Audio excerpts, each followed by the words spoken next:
Today I'm going to take you through how to do tuck planche push-ups.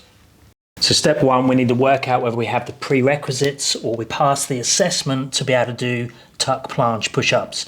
Now obviously number one, we need a tuck planche. Now this could be done on the floor, it could be done on parallettes, but ideally it's going to be done on the surface that we're going to use to actually do the push-ups on.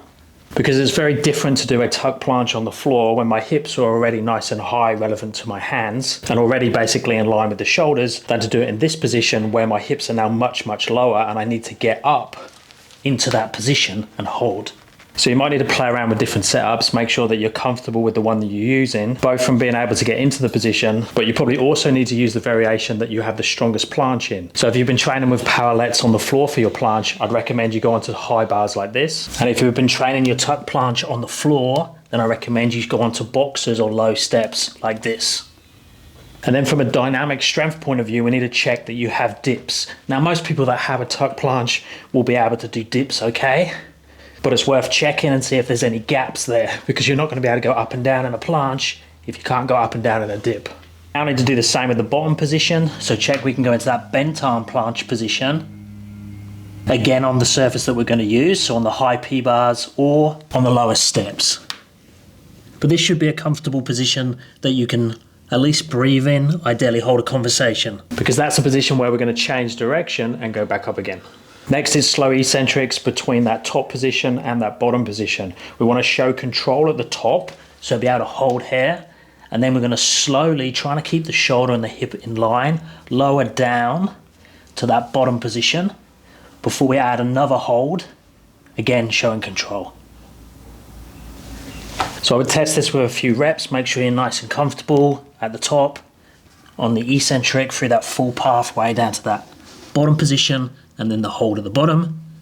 And if you drop, speed up, or just feel weak in those positions, we need to work out how do we slow it down with a little bit of assistance. Now we have some options with the assistance. We could use a band, either around the knees, around the hips, around the toes, or we could just use a toe assist on the floor or the box. So I can just put the band between my hands like that, put it over the bars, and then into my top position, and then the band's just gonna come into effect as I get in that bottom position. Now obviously that's only helping me a little bit, like the catch at the bottom. And if I find I need more assistance, I could just wrap the band around. So basically making the band shorter, making it tighter, so it comes in contact with my shins earlier.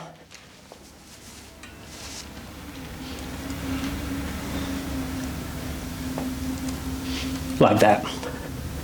The other option is to come off a high point, so I can stick that up. Ideally this would be adjustable, so on a ring or a strap would be good, so I can adjust the height, and then I could put that around my hip there. This isn't going to help that much because the band's not that high, but then it's going to help me a little bit from, I can feel it kicking in there, just to give me a little bit of assistance. Now you could go toe assist. I personally wouldn't recommend this one, but it is an option. It's harder to get into it, and then it's going to try and pull you open. It is going to help you more than around the hips. I'd maybe only go 1 foot as well, because it's a bit sketchy trying to get 2 in. But it helps pull you up into a ball, but then wants to open you out there. So coming down there. Not a big fan of this one, but have a play. Now you could put a box here or a step that's just going to give you light toe assist. So as you go down, you reach and touch it.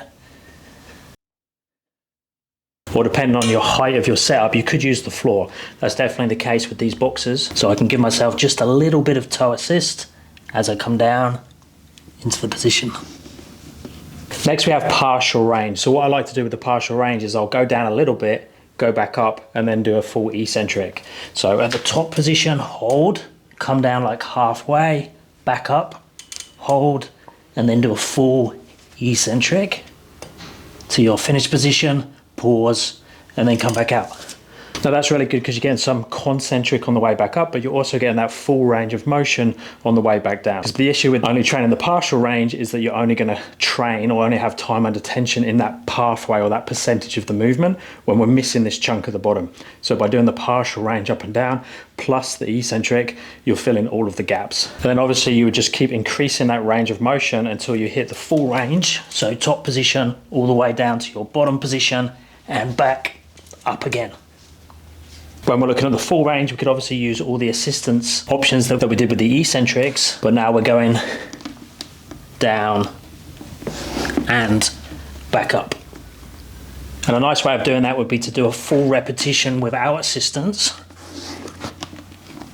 and then hit a few reps with assistance, so you're increasing a bit more volume, but still getting the one without. Now, if you're still working towards your tuck planche, check out this video. Stick any questions down in the comments, and I'll speak to you next time. Thanks, guys.